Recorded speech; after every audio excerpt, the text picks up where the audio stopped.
मेरे YouTube सुनने वाले सभी साथियों, विद्यार्थियों का हार्दिक स्वागत, अभिनंदन। आज हमारा विषय है छंद और छंद में विशेष रूप से हम मात्रिक छंद के बारे में समझेंगे। छंद के बारे में लोगों की भ्रांतियां दूर करना तथा हमारे पुराने समय के कवियों और संत महात्माओं के महत्व को स्थापित करने के लिए छंद का सामान्य अर्थ समझना जरूरी है। जैसा कि हम प्रत्येक हिंदी और हिंदी साहित्य की पुस्तक में देखते हैं कि उसमें दो भाग पाए जाते हैं।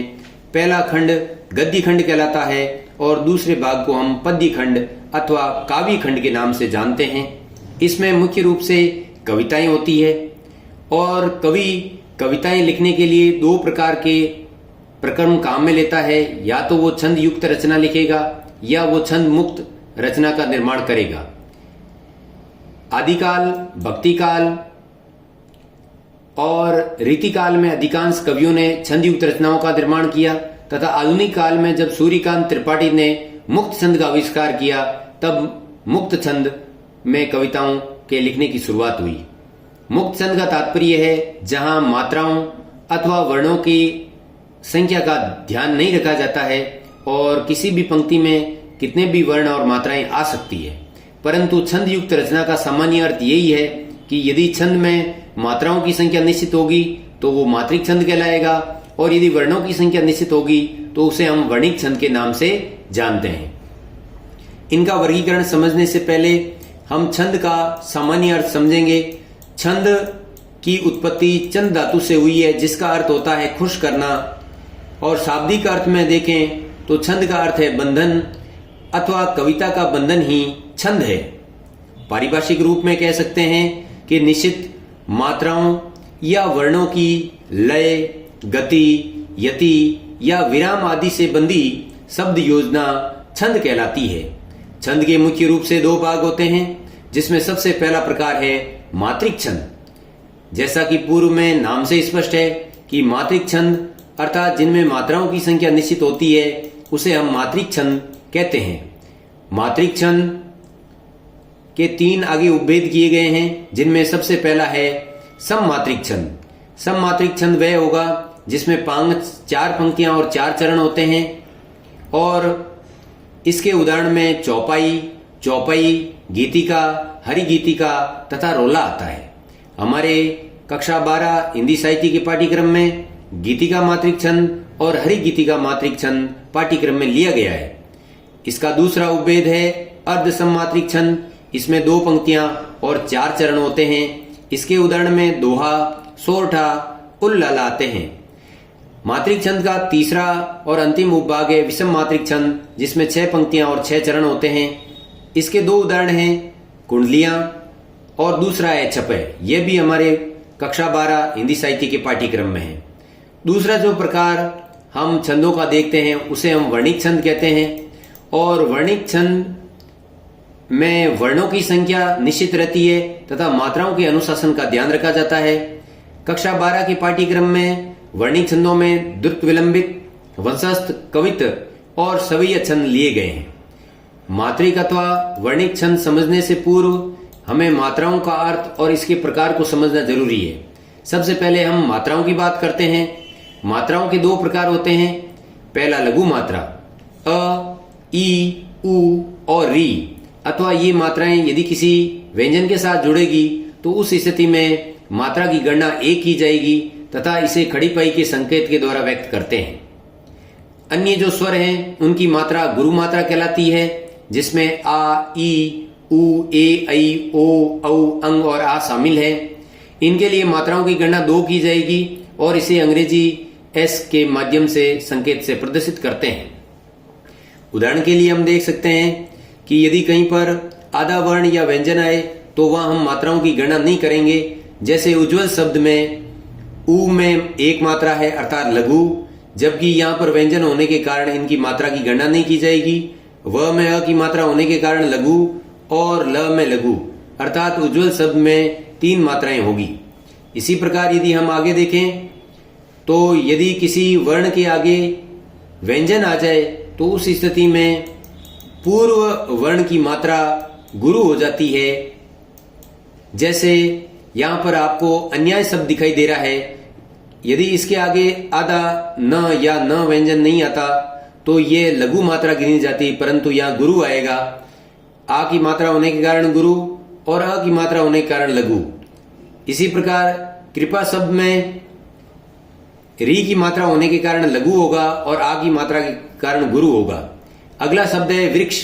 वृक्ष में यदि आगे संयुक्ताक्षर नहीं होता, जैसा कि हम सभी जानते हैं कि श त्र ज्ञ इनका निर्माण इस प्रकार से होता है, इसका अर्थ है कि वृक्ष के आगे क व्यंजन है, इसलिए इसकी मात्रा गुरु हो जाएगी और श षटकोण के लिए लघु मात्रा रहेगी।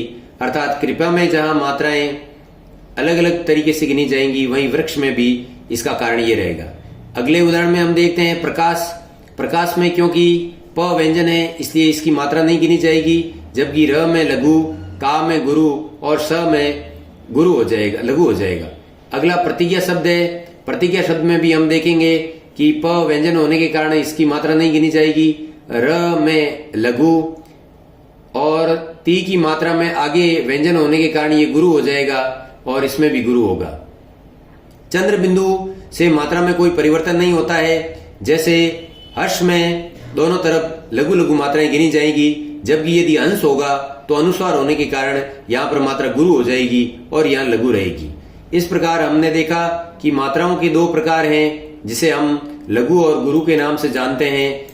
अब हम समझते हैं कि आखिर वर्णों की गणना किस प्रकार करेंगे।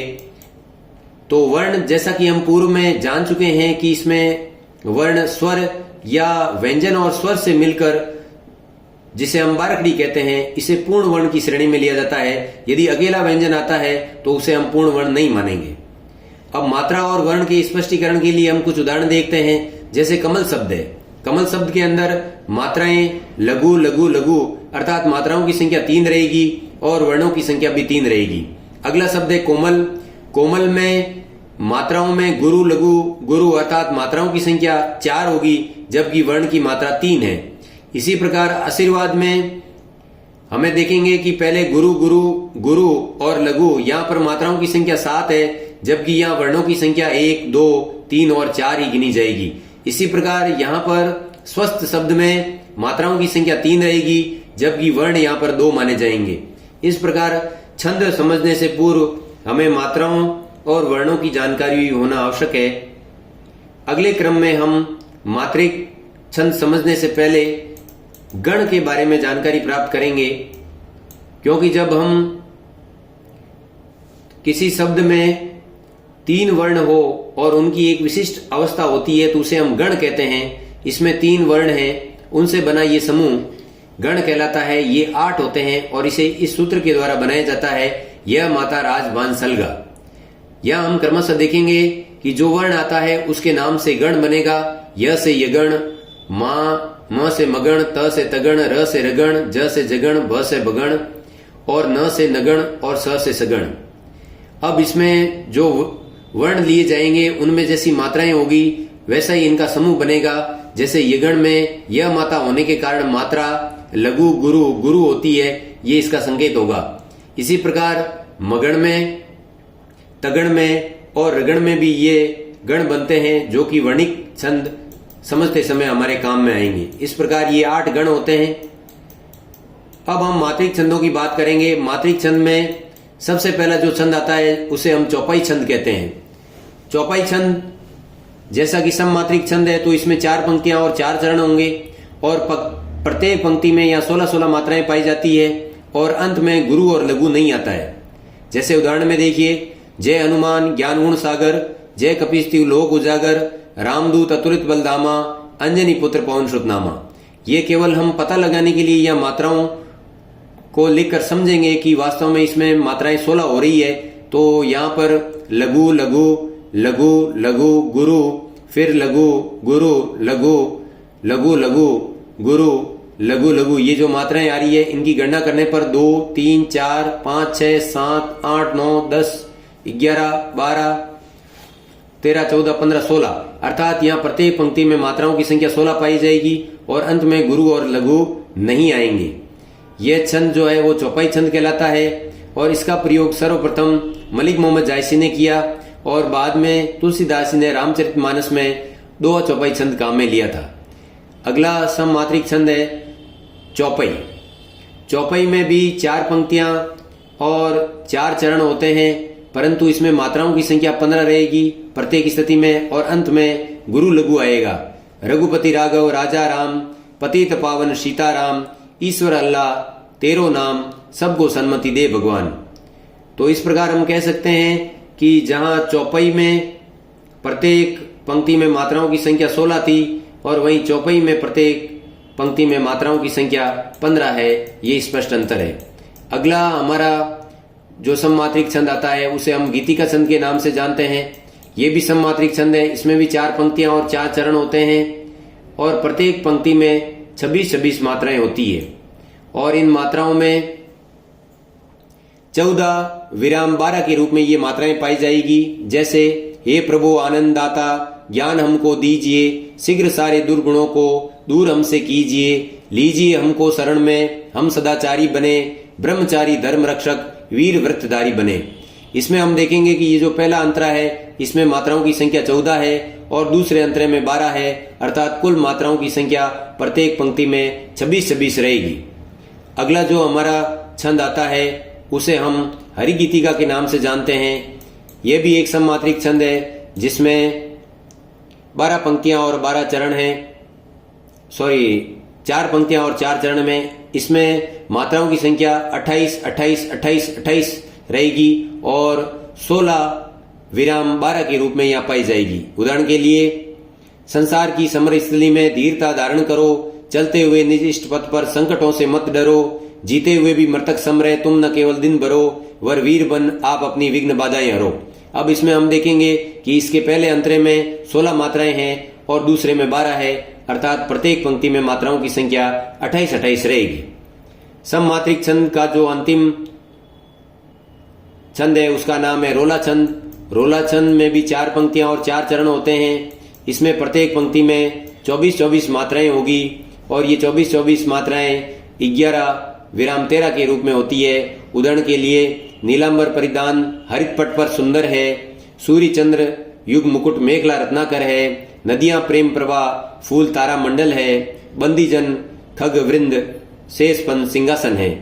ये रोला छंद है जिसमें पहले अंतरे में 11 मात्राएं हैं, दूसरे अंतरे में 13 मात्राएं हैं, अर्थात प्रत्येक पंक्ति में मात्राओं की संख्या 24-24 रहेगी। इसके बाद हम मात्रिक छंद के अगले उपभाग में आते हैं जिसे हम अर्ध सममात्रिक छंद कहते हैं। इसमें 2 पंक्तियां और 4 चरण पाए जाते हैं, जिसमें पहला उदाहरण है दोहा छंद।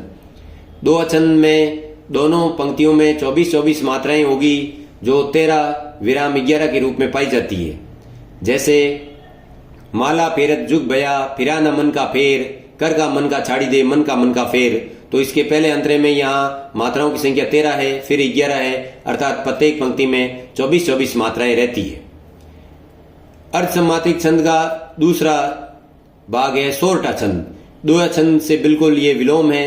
यहाँ पर भी प्रत्येक पंक्ति में मात्राओं की संख्या 24-24 रहती है और दोहे के जो भाग हैं उनके आगे पीछे परिवर्तन करने से सोरठा छंद का निर्माण हो जाता है।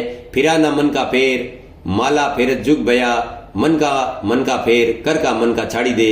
अर्थात इसमें पहले अंतरे में 11 और दूसरे अंतरे में 13 मात्राएं आती है और इसका अंतिम जो छंद है उसका नाम है उल्लाला। ये भी अर्ध सममात्रिक छंद है। इसमें दोनों पंक्तियों में मात्राओं की संख्या 28-28 होती है और 15 विराम 13 के रूप में पाई जाती है। जैसे, करते अभिषेक पयोद हैं बलिहारी स्वेश की, हे मातृभूमि तो सत्य ही सगुण मूर्ति सर्वेश की। तो यहाँ पहले अंतरे में मात्राओं की संख्या 15 है और आगे 13 है, अर्थात प्रत्येक पंक्ति में मात्राओं की संख्या 28-28 रहती है। मात्रिक छंद का अंतिम उपभेद है विषम मात्रिक छंद, जिसका नाम है कुंडलीय छंद। कुंडलीय छंद में 6 पंक्तियां और 6 चरण पाए जाते हैं और इसका निर्माण दोहा तथा रोले से मिलकर होता है और इसके शुरू और अंत का शब्द एक पाया जाता है। जैसा कि आपको यहाँ दिखाई दे रहा है कि दौलत से ही ये छंद शुरू हो रहा है और दौलत से ही समाप्त हो रहा है। दौलत पाए न कीजिए सपने में अभिमान, चंचल जल दिनचारी को ठाऊ न रहत निदान, ठाऊ न रहत निदान। जियत जग में जस लीजे, मीठे वचन सुनाए, विनय सब ही की कीजे, कह गिरधर कविराय, अरे यह सब घट दौलत, पाऊं निस दिन चार, रहती सबकी दौलत। अब हम इसमें देखेंगे कि इसमें प्रत्येक पंक्ति में जो मात्राएं हैं उनकी संख्या 24-24 है, परंतु जहां शुरू में दोहा आ रहा है वहां 13 विराम 11 के रूप में मात्राएं होगी, और आगे जो है इनकी मात्रा जब रोला छंद शुरू होगा तो 11 विराम 13 के रूप में मात्राएं होगी। कुंडलीय छंद के बाद अंतिम विषम मात्रिक छंद है छपय, और जिसका प्रयोग आदिकाल के कवि चंद्रबरदाई ने अधिक किया था।